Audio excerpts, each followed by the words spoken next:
Dakota, Louisiana, Colorado, and Arkansas. Texas is the #1 producer of natural gas. And that's the other element that is extracted through this process. The conventional oil and gas development requires 8 federal environmental and public laws applying to this development. It includes the Safe Drinking Water Act, the Clean Water Act, the Clean Air Act, Resources Conservation and Recovery Act, Comprehensive Environmental Response, Compensation and Liability Act, Emergency Planning and Community Right to Know Act, the Toxic Substances Control Act, and I'll elaborate on this a little bit further, and the Federal Insecticide, Fungicide, and Rodenticide Act. It is controlled by a number of agencies within the federal government. What we really should be concerned with are about 7 or 8 things. First of all, if we continue to pull these resources out of the earth, then that creates holes, spaces within our crust. And unless these spaces are filled, then they will collapse eventually. It has been argued that the increased number of earthquakes that we have seen in Oklahoma and the central United States, where a lot of this has been done, can be attributed to fracking. It also affects the slowdown of the adoption of alternatives. If we rely on this, we can and will ignore solar power and wind power. We should be concerned with the release of the toxin chemicals. And I have a list of those chemicals, and I will not try to read them, because some of them, it's like food. If there's additives and you can't say what it is, you shouldn't be eating it. But some of the ones that we know are formaldehyde, boric acid, methanol, and isopropyl, and even diesel fuel and sodium bicarbonate. Now you would think sodium bicarbonate, which is a digestive thing, wouldn't bother you. But again, it is one of those things. In one well, when it is being drilled, there are 5 million gallons of fluids pumped into the well, and 75,000 gallons are chemicals. That is in one well. We've had the Environmental Protection Agency analyze some of these things, and there is so much difference in when they do these research things.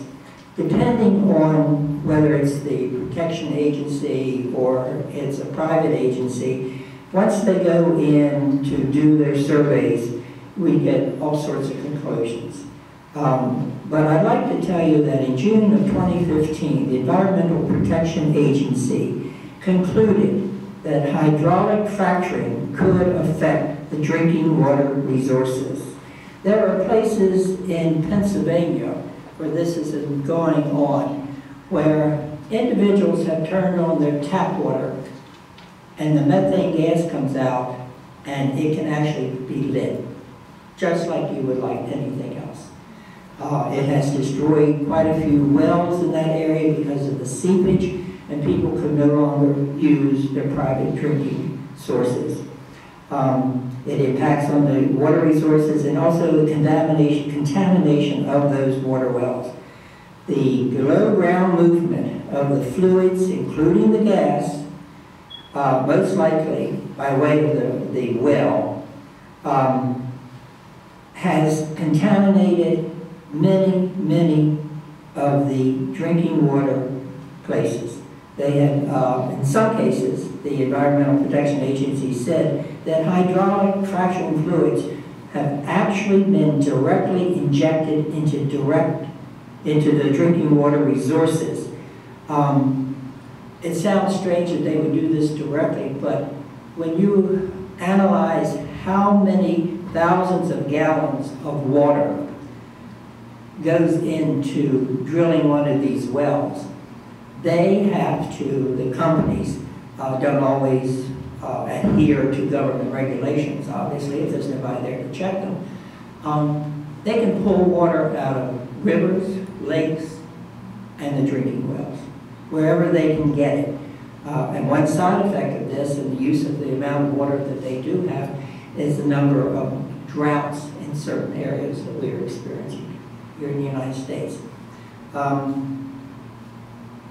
Rather than go on with a lot of statistics, I just want to say that in most cases, these wells are being monitored.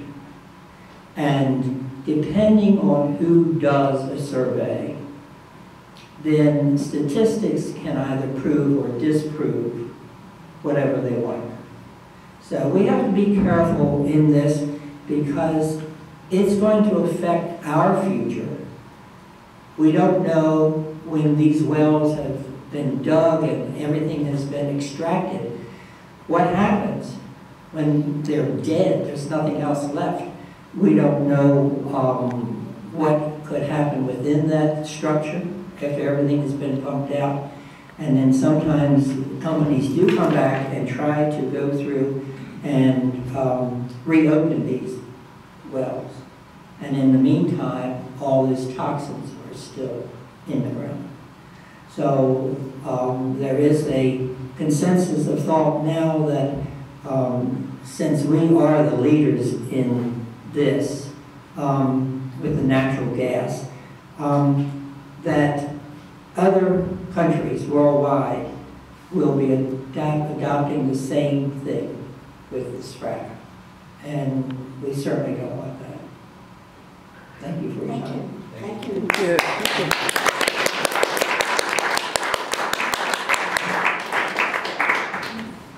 Dr. Steve, is it no?